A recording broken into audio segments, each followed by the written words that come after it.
What's going on, guys? It's Worrell Thomas here, your dedicated real estate advisor servicing the metro Atlanta area, helping you buy, sell, and invest. And my goal is to help make your next move your best move.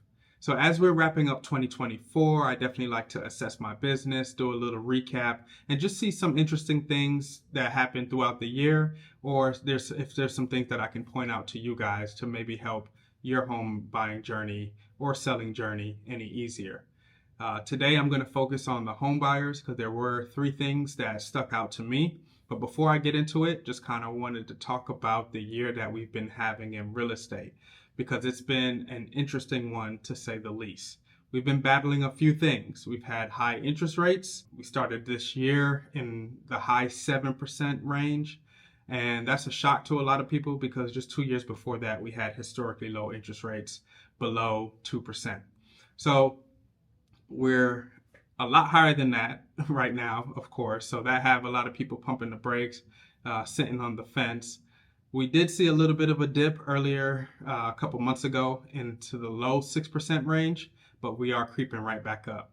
But the good news is over the next couple of years, they should be trending down. That's what everybody is, that's what the government's focusing on with lowering inflation. Then we should see that trickle down to mortgage rates as well. So there is some good news coming.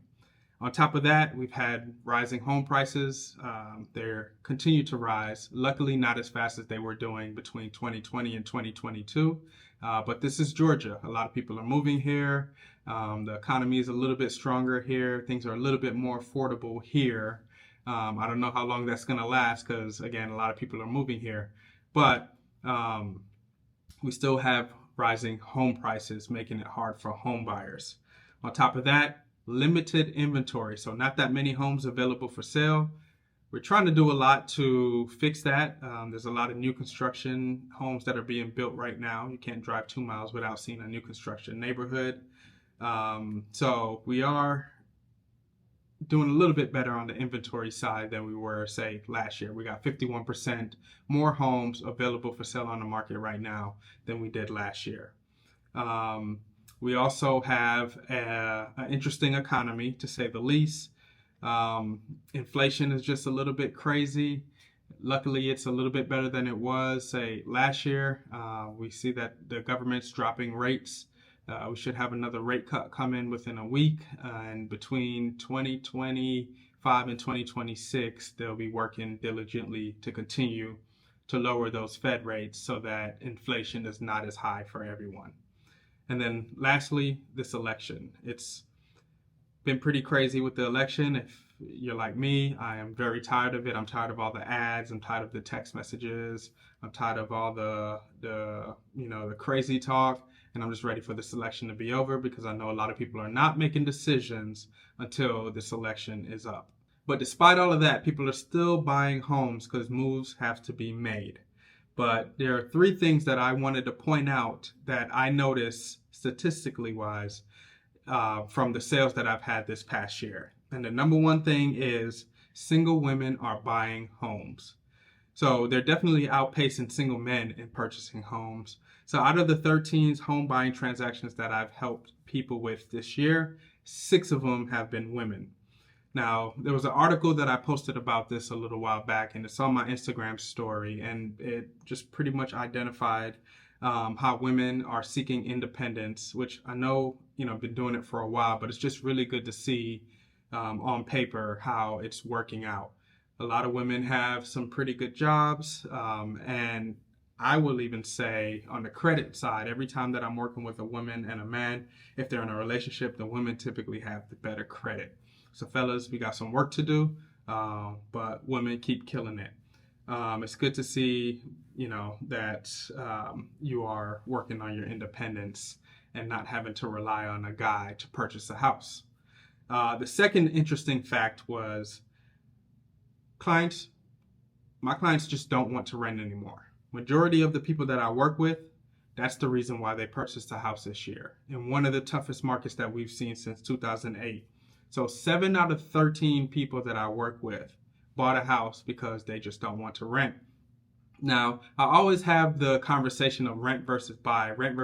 And if you're online, you're going to see people fighting about this all the time.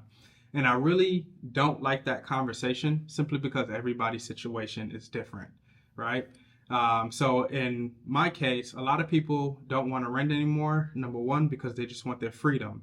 They don't want someone telling them what they can or can't do to the house. And most importantly, they want to be able to leave or stay on their own terms. When you're renting, it's really up to the landlord to see if they're going to extend your lease or not. I've had families in situation where the renter or the landlord was not going to extend their lease, and now they got to figure out what to do and how to keep their kids in the same school zone and all that. So they decided to purchase.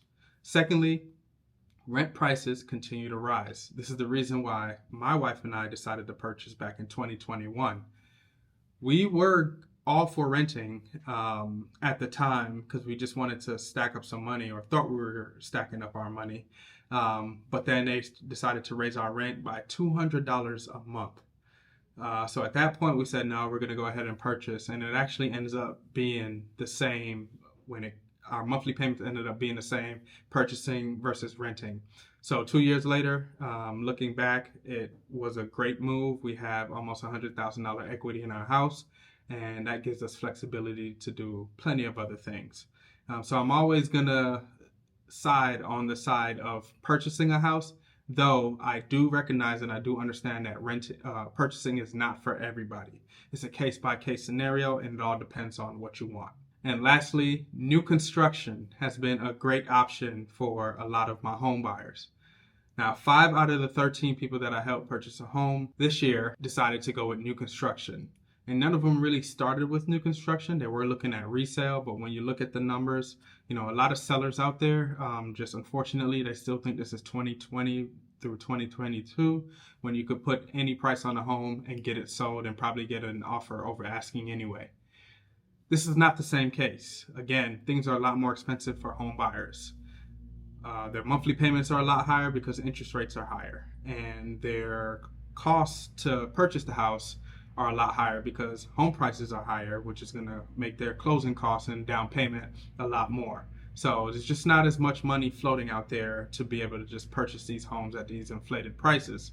So with that being said, new construction offer a lot of great incentives, mostly paying for your closing costs, and then in many cases being able to buy down your rate.